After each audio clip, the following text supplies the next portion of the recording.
Kita jangan terjebak pada kontekstual disabilitas yang berujung pada rasa kasihan. Bahwa memang sebagian besar masyarakat Indonesia pada saat ini masih pada paradigma penyandang disabilitas itu dalam tanda kutip sekali lagi, tidak mungkin melakukan kejahatan.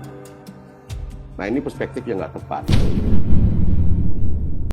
Program Tribun News on Focus Tribuners hari ini kembali membersamai Anda bersama dengan saya Nila Irda. Kasus kekerasan seksual di NTB kembali menjadi sorotan publik setelah Majelis Hakim Pengadilan Negeri Mataram hari ini menjatuhkan vonis pidana penjara 10 tahun terhadap pelaku pelecehan seksual Iwayan Agus Wartama alias Iwas yang merupakan seorang penyandang tunadaksa. Dalam persidangan yang digelar pada Selasa 27 Mei hari ini, Ketua Majelis Hakim Mahendra Smara Purnamajati menyatakan bahwa terdakwa terbukti secara sah dan meyakinkan telah melakukan tindak pidana pelecehan seksual terhadap belasan korban. Hakim juga menyebut bahwa perbuatan pelaku telah memenuhi unsur pasal dalam Undang-Undang Nomor 12 Tahun 2022 tentang tindak pidana kekerasan seksual.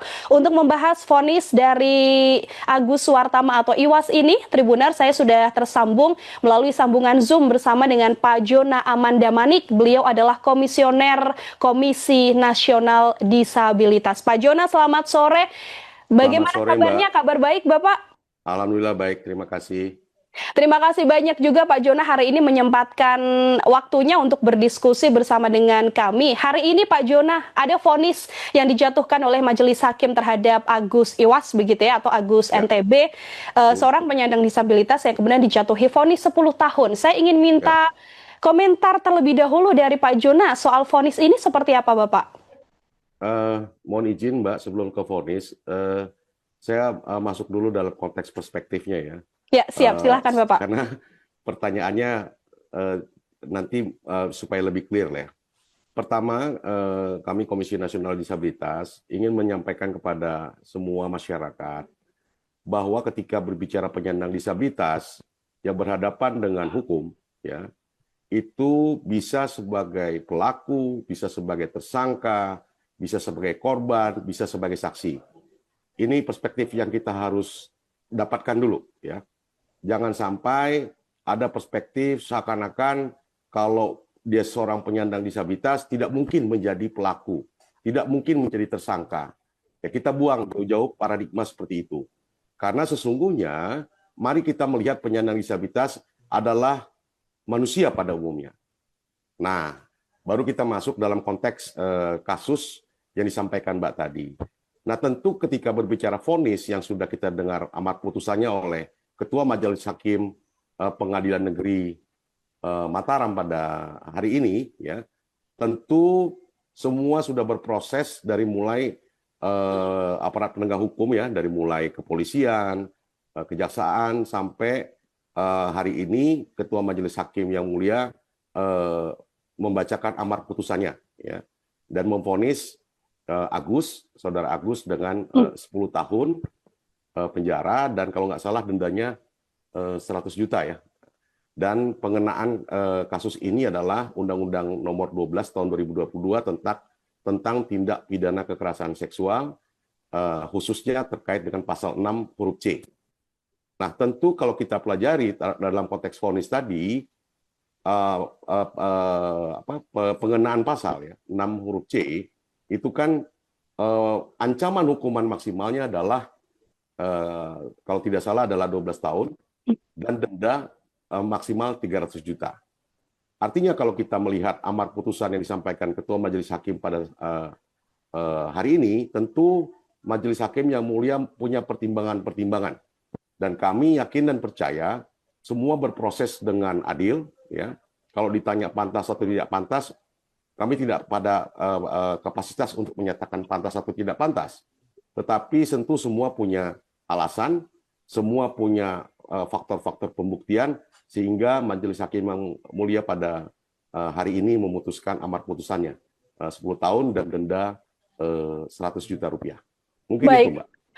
Baik, Pak Jona tadi menyebut bahwa sebagai penyandang disabilitas begitu ya, bisa menjadi korban dan bisa menjadi pelaku, dan ya ini adalah seorang manusia yang melakukan perbuatan pidana misalnya. Nah, kalau Pak Hmm. Jona sendiri dari informasi yang sempat saya terima, kan sempat juga ketika ditahan begitu ya, ini sempat bertemu dengan Agus Iwas atau belum pernah bertemu sama sekali, Pak Jona?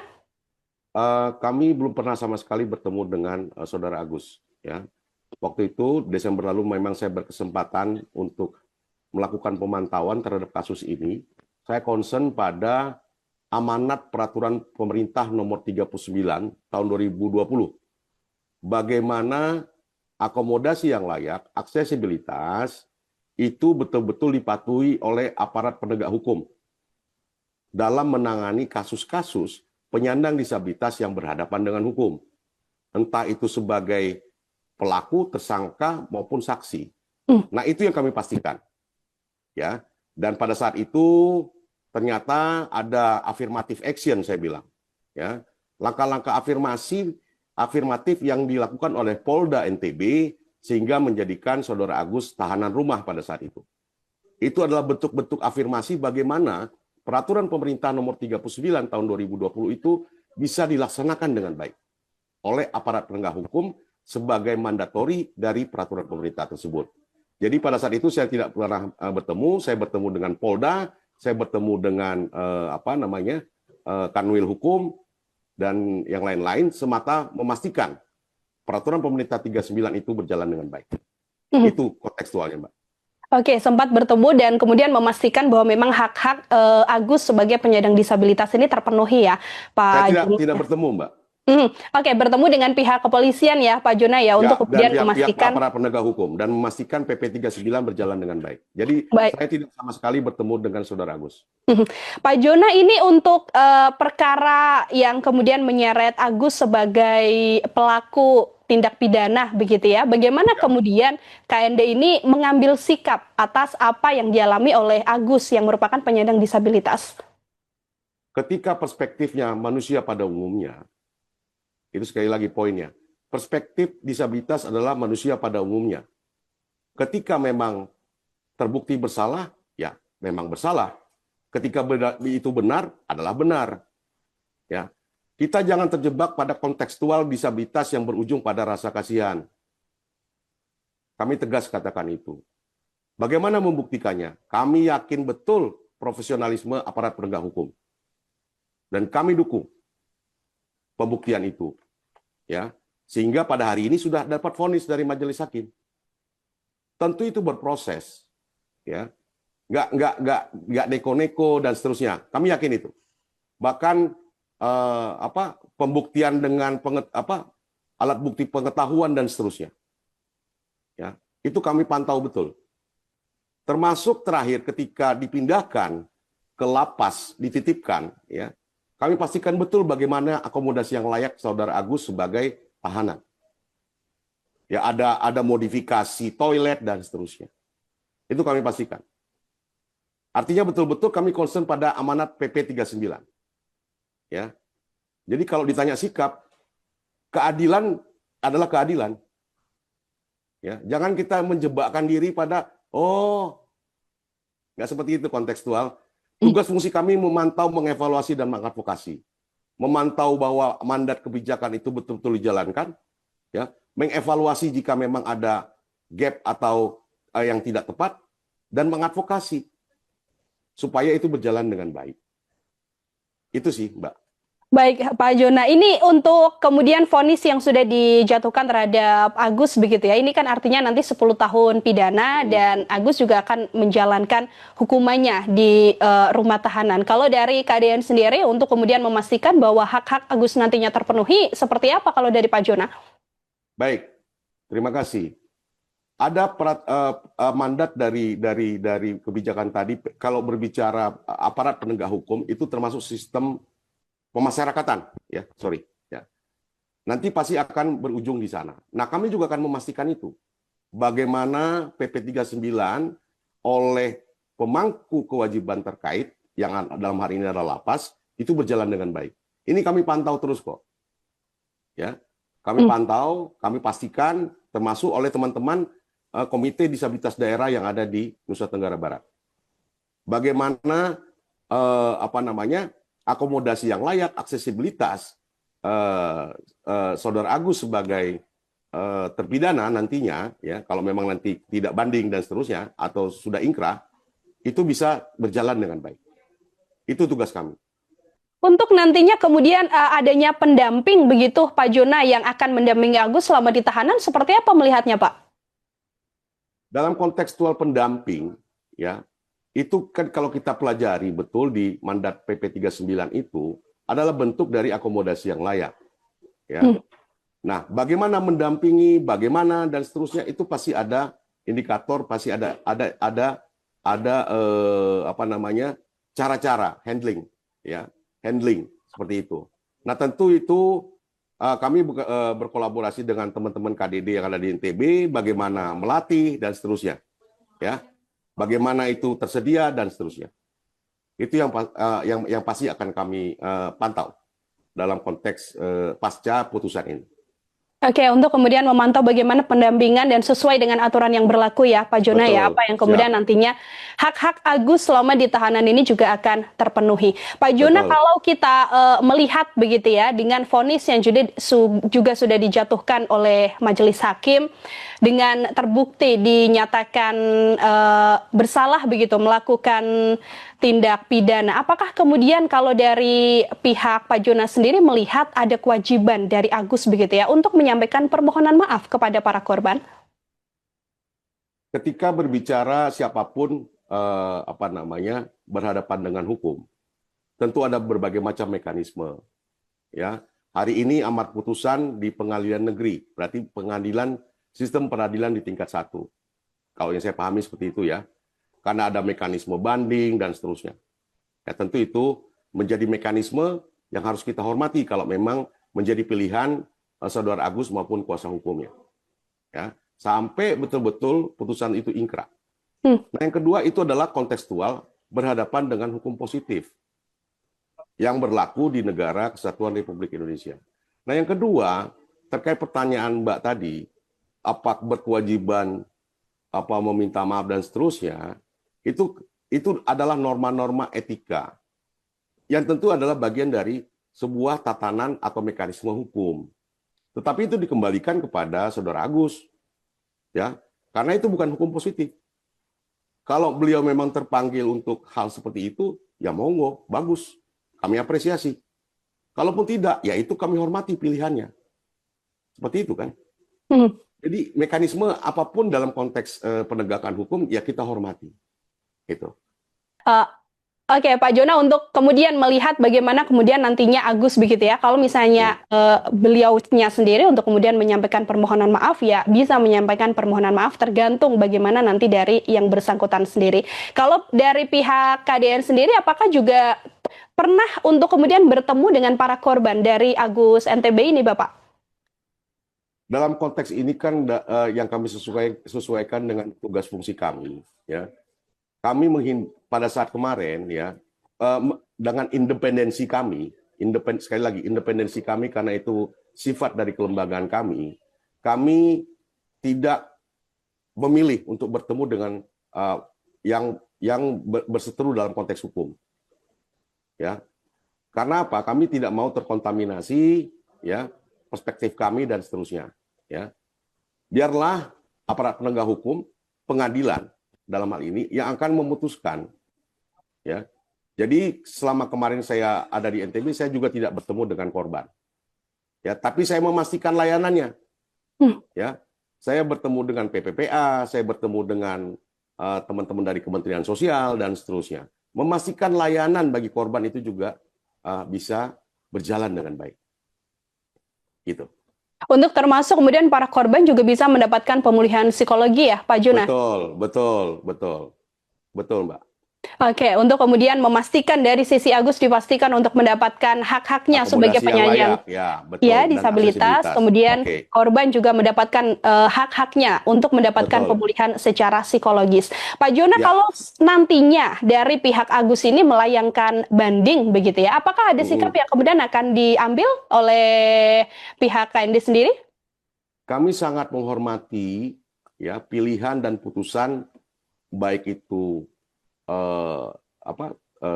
saksi, korban maupun tersangka, ya itu mekanisme hukum yang kita harus hormati, ya, dan itu memang dibuka oleh norma-norma hukum yang ada di Indonesia. Jadi monggo saja kalau memang teman-teman kuasa hukum, kemudian saudara Agus merasa belum adil dan seterusnya, ya kalau mau mengajukan banding ya monggo saja gitu. Kami sangat hormati, ya, sampai betul-betul putusan pengadilan yang seadil-adilnya itu ingkrah berdasarkan mekanisme hukum yang ada di Indonesia. Baik, Pak Jona, ini ketika kemudian nantinya kasus ini dibawa ke banding begitu ya, ini kan KND kemudian mengambil sikap untuk ia akan mengikuti bagaimana jalannya vonis yang berlaku ini. Kemudian kalau dari KND sendiri, apa yang bisa menjadi harapan begitu ya dengan adanya kasus Agus ini begitu kan, sekaligus bagaimana nantinya akan bersikap juga mengenai perkara-perkara lain juga yang serupa yang pelakunya juga merupakan seorang penyandang disabilitas. Baik, terima kasih. Pertanyaan yang sangat kritis dari Mbak. Pertama, saya kembalikan pada statement di awal saya, bahwa memang sebagian besar masyarakat Indonesia pada saat ini masih pada paradigma penyandang disabilitas itu dalam tanda kutip ya, dalam tanda kutip sekali lagi, tidak mungkin melakukan kejahatan. Nah, ini perspektif yang nggak tepat. Ya, kami banyak menemui dan melakukan langkah-langkah penantauan, evaluasi ya terhadap kasus-kasus di mana penyandang disabilitas berhadapan dengan hukum sebagai pelaku, sebagai tersangka, bahkan sebagai terdakwa. Ya, dan itu terjadi. Itu pertama dulu. Jadi mari kita mentransformasi paradigma kita bahwa penyandang disabilitas adalah bagian dari keberagaman. Sama seperti ketika saya gemuk, rambut saya lurus, atau ada yang keriting, dan seterusnya.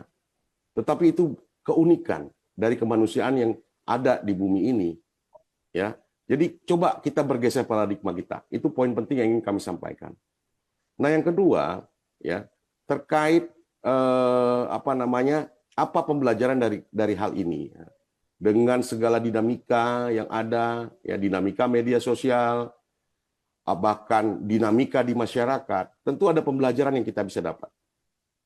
Ya, kita tidak melihat dalam konteks Agusnya ya, Saudara Agus, tetapi kita melihat makronya penyandang disabilitas. Artinya apa? Semua manusia punya potensi untuk melakukan kejahatan. Itu yang ingin kami highlight, termasuk penyandang disabilitas. Ya, akhirnya apa? Kita semua punya paradigma yang sekarang pada paradigma yang berbeda. Bahwa mari kita melihat penyandang disabilitas ini semacam apa ya, kalau dibilang bagi kami itu semacam dengan kasus Saudara Agus ini ada satu hikmah ya di masyarakat ya. Bagaimana melihat disabilitas itu secara utuh. Ya, bagaimana melihat disabilitas itu adalah bagian dari kemanusiaan. Manusia pada umumnya.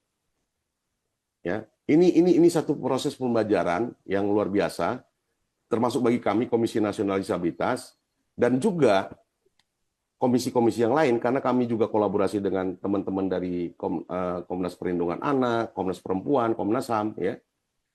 Hanya memastikan bagaimana kontekstual tadi Mbak yang selalu mengatakan hak, baik hak tersangka maupun hak korban dan seterusnya. Nah, ini menjadi pembelajaran baru sekaligus juga momentum. Bagaimana aparat penegak hukum menggunakan Undang-Undang Nomor 12 Tahun 2022. Sebuah kebijakan yang berusia relatif muda, 2 tahun. Ya. Karena apa? Ini adalah suatu kebijakan atau undang-undang yang memang nuansanya lex specialis, sangat human right based.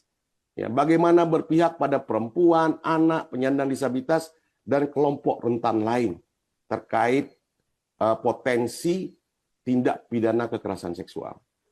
Ini adalah satu proses pembelajaran yang luar biasa. Ya, di samping kasus-kasus lain yang memang sekarang juga kita tahu bersama, tetapi karena memang ini sangat menarik banyak perhatian ya di tahun lalu sampai awal-awal 2025 gitu ya. Tapi ini menjadi proses pembelajaran yang luar biasa, termasuk bagi kami, bagaimana kebijakan lain-lain ya, seperti PP 39, seperti mandat Undang-Undang 8, itu bisa betul-betul dikawal dan berjalan dengan baik.